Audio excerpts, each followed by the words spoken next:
Pemerintah menggelontorkan anggaran 2,14 triliun rupiah sepanjang tahun 2025 untuk program Sekolah Rakyat. Menteri Keuangan Sri Mulyani menjelaskan bahwa dari total 159 sekolah rakyat yang ditargetkan berjalan pada tahun 2025, 63 lokasi sudah mulai beroperasi sejak tanggal 14 Juli 2025 dengan jumlah siswa yang diterima lebih dari 9.000 siswa. Sementara itu, 96 sekolah rakyat lainnya rencananya akan diluncurkan secara bertahap. Sebanyak 37 sekolah rakyat akan mulai beroperasi pada 1 Agustus 2025 dan 59 lainnya pada awal September 2025. Pemerintah berencana akan meningkatkan anggaran APBN untuk program sekolah rakyat pada tahun 2026 naik dari 2,14 triliun rupiah yang dialokasikan sepanjang tahun 2025.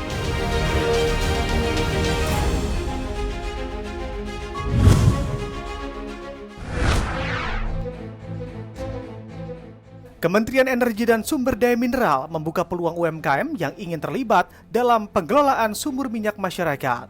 Hal ini menyusul diterbitkannya Peraturan Menteri SDM Nomor 14 Tahun 2025. Wakil Menteri SDM Yulio Tanjung menjelaskan, terdapat syarat utama yang harus dimiliki UMKM apabila tertarik dalam bisnis ini. Salah satunya yakni dengan memenuhi syarat permodalan yang telah ditetapkan.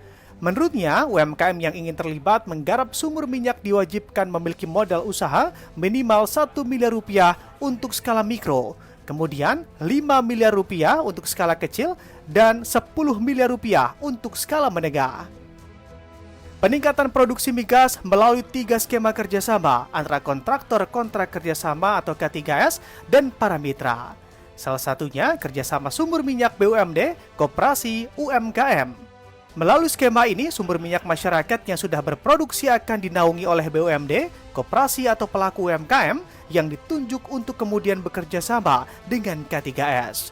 Tujuannya adalah menjamin keamanan dan legalitas operasi serta mendorong perbaikan operasi sesuai dengan prinsip Good Engineering Practice.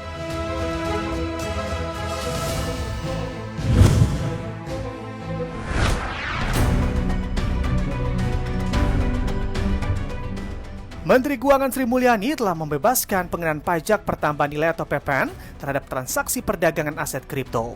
Oleh sebab itu, tarif PPN-nya pun telah dihapus melalui Peraturan Menteri Keuangan PMK Nomor 53 Tahun 2025 yang menghilangkan pasal 343 dan 354 PMK 11 2025. Pengecualian pemungutan PPN terhadap transaksi aset kripto sebelumnya diatur dalam PMK 50 2025. Dalam PMK itu, aset kripto dipersamakan dengan surat berharga sehingga tidak dikenakan PPN.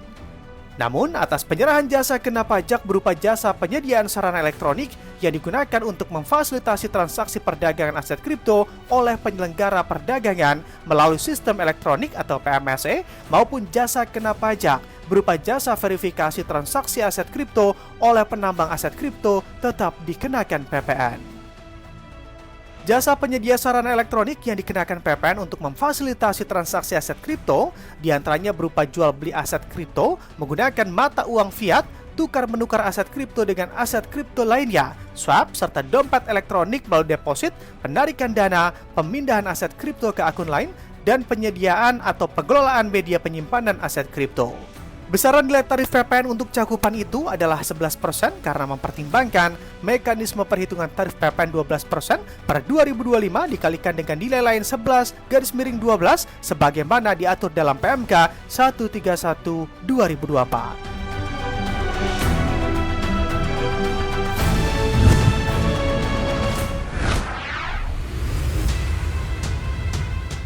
Kementerian Komunikasi dan Digital mengungkap bahwa regulasi mengenai kecerdasan buatan atau AI akan terbit pada September 2025.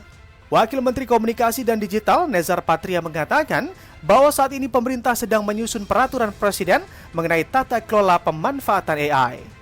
Nezar menyebut draft awal regulasi soal pemanfaatan AI ditargetkan selesai pada akhir Juli ini yang kemudian akan dibawa untuk uji publik pada Agustus 2025.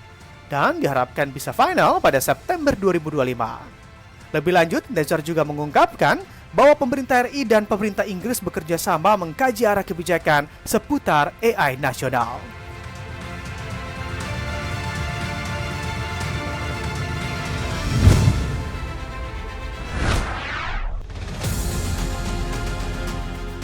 Mata uang Rusia rubel terpantau tertekan pasca gempa dahsyat berkekuatan 8,8 magnitudo yang mengguncang wilayah lepas pantai semenanjung Kamchatka, Rusia Timur. Nilai rubel terpantau melemah ke level 81,25 atau 0,17%, sementara itu dalam rentan harian, rubel berada di kisaran 80,82 sampai 81,82 per dolar Amerika Serikat. Meski demikian, rubel kembali menguat ke level 82,07 per dolar Amerika Serikat dan kinerja rubel sepanjang tahun 2025 cenderung positif. Data menunjukkan mata uang Rusia menguat 28,32% terhadap dolar Amerika Serikat.